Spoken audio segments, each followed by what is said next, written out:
Ayan, so isang magandang umaga po mga boss. So ngayon po ay araw po ng Miyerkules. Magbibigay na po tayo ng tips, giya at impormasyon para ngayong araw po ng Miyerkules. Ang start po ng karera mamaya araw po ng Miyerkules ay nasa ganap na alas 5:30 po ng hapon. Ayan, so winner take all event, race 1, pick 6, race 2, pick 5, race 3, pick 4, race 4. Ayan, so bago natin umpisan yung lahat, para sa hindi pa nakapag-subscribe ng ating YouTube channel Best Time TV mga bayang karerista, sana ay supportahan nyo po yung ating YouTube channel Best Time TV at huwag kalimutang i-like ang ating video at pakishare po sa inyong mga Facebook group.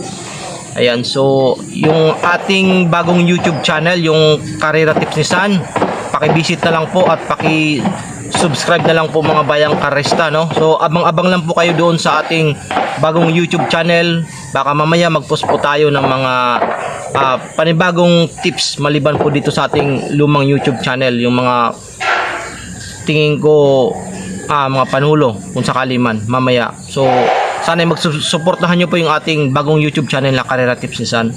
So wag na po natin papatagalin pa Kasi late na po tayo ng upload, alas 9 na po pasado ng umaga ngayon. Race 1, winner take all, 3-year-old and above maiden race pleaser. Itong race number 1, meron po tayong 8 kalahok, 1,200 meters. First choice, Calling Dexter, Clever Boy.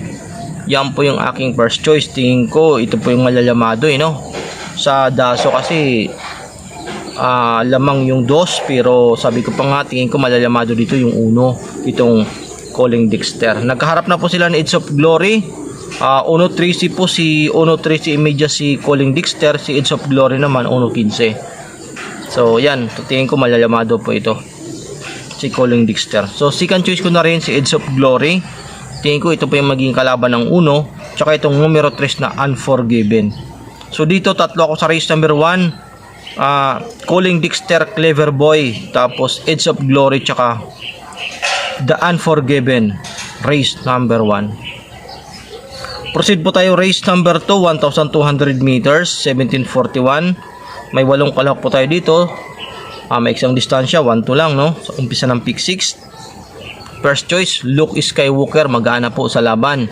So hindi na po ito grupo ni Luke Skywalker itong race dito sa race number 2. Tapos second choice ko, Dixie Sky na numero 8. Tingin ko ito po yung maging kalaban ni Luke Skywalker. At itong numero 1 na Iceman, may best time record po ito ng 1.14 medya sa 1-2 dyan po sa Metro Turf. So dito tatlo ako sa race number 2, Luke Skywalker, Dixie Sky, tsaka itong long shot Iceman na numero 1. Good luck po mga bayang karista. Proceed po tayo race number 3, pick 5 event, 1,200 meters. 3-year-old and above maiden race pleaser, itong race number 3. First choice, numero 3, Calatrava. Ayan, so ito po yung aking first choice itong numero 3 na Calatrava. Tapos second choice ko, Sterling Pounds na numero 5. Galing sa bakasyon po ito, pero sabi ko pa nga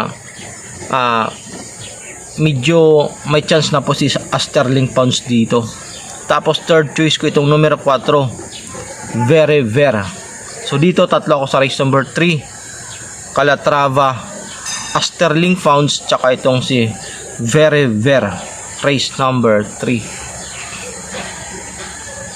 Proceed po tayo race number 4, 1,200 meters, umpisa ng pick 4, 1741.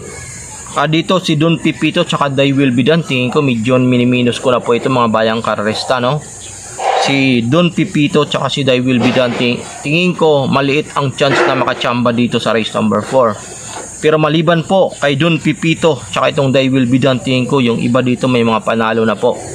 So para sa akin ang race number 4, babawi po dito mga bayang karista Tingin ko sila Blueberry Bell, Moon Island, Chiller, Arcturus, may Diamond Access Division, tingin ko may mga panalo po ito. Ngayon kung pipili pa ako dito ng dalawa, My Diamond ang aking first choice. Magaan na po sa laban si My Diamond. At second choice ko, Moon Island na numero 2. So dito dalawa ko sa race number 4, My Diamond tsaka si Moon Island. Pero sabi ko pa nga race number 4, Blueberry Bell, Moon Island, Chiller, Arcturus, may Diamond sa Axis Division, may mga panalo po ito. So maliban po sa dalawa nating napipili dito sa race number 4, magdagdag po kayo mga bayang karista. Mahirap itong race number 4. Proceed po tayo race number 5, 1200 meters, 1741.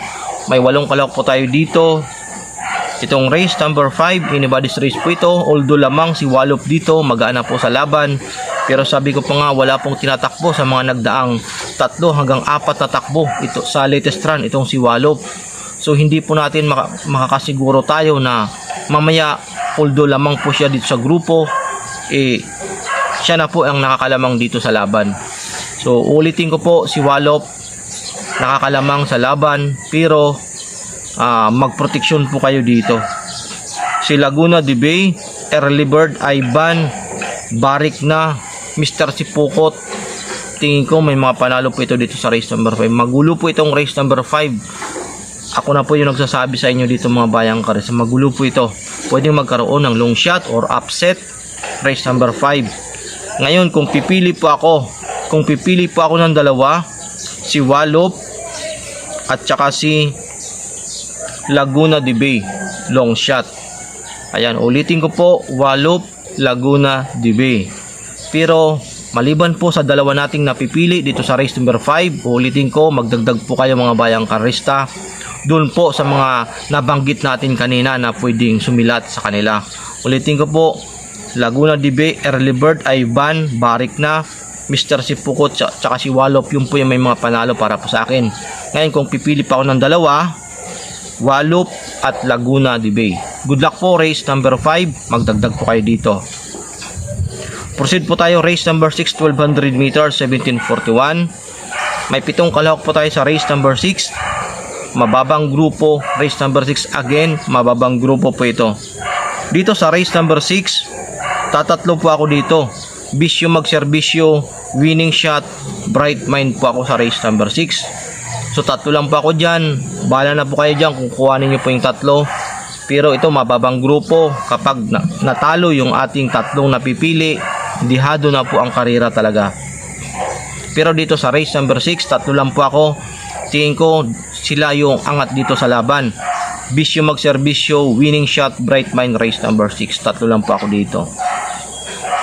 Proceed po tayo race number 7, 1200 meters, 42 to 56. Again, race number 7, paratingan. Para po sa akin, anybody's race. Tingin ko medyo dihado po dito itong Levis Pit. Levis Pet. Tapos Primero Soldado. So yan po yung medyo dihado po dito, yung Levis Pet tsaka itong si Primero Soldado. So aside from Levis Pet tsaka Primero Soldado, yung iba tingin ko may mga panalo na. Ngayon kung pipili pa ako dito ng tatlo dahil paratingan, Majestic Star, Malabon King, Seld with a Kiss. Ayan, so tatlo ako dito, ulitin ko po, tatlo ako dito. Majestic Star, Malabon King, Seld with a Kiss. Tatlo pa ako pero magdagdag po kayo dito dahil paratingan po ito mga bayang karista. Alam nyo naman pagdating sa paratingan nagkakaroon po talaga ng dihaduhan. So yan po yung ating tips para po sa araw po ng Miyerkules. Sana'y makatulong aking giya sa inyong pananaya. Maraming salamat po sa pag-antabay. Antabayan niyo po yung ating tips at giya para po sa araw po ng Biyernes. Bukas ipopost po natin yan sa ating YouTube channel, Best Time TV. Ayan, so pakisupport na lang po ng ating bagong YouTube channel na Karera Tips ni San. Mag-subscribe po kayo doon mga bayang karista. Silipin nyo lang tapos mag-subscribe po kayo para sa mga darating na araw, darating na buwan. Tingin ko bibigyan natin yan ng importansya ng ating bagong YouTube channel. Doon po tayo magpo-post ng ating mga tips. Ayan, so maraming salamat po at magandang umaga po sa inyong lahat mga bayang karerista.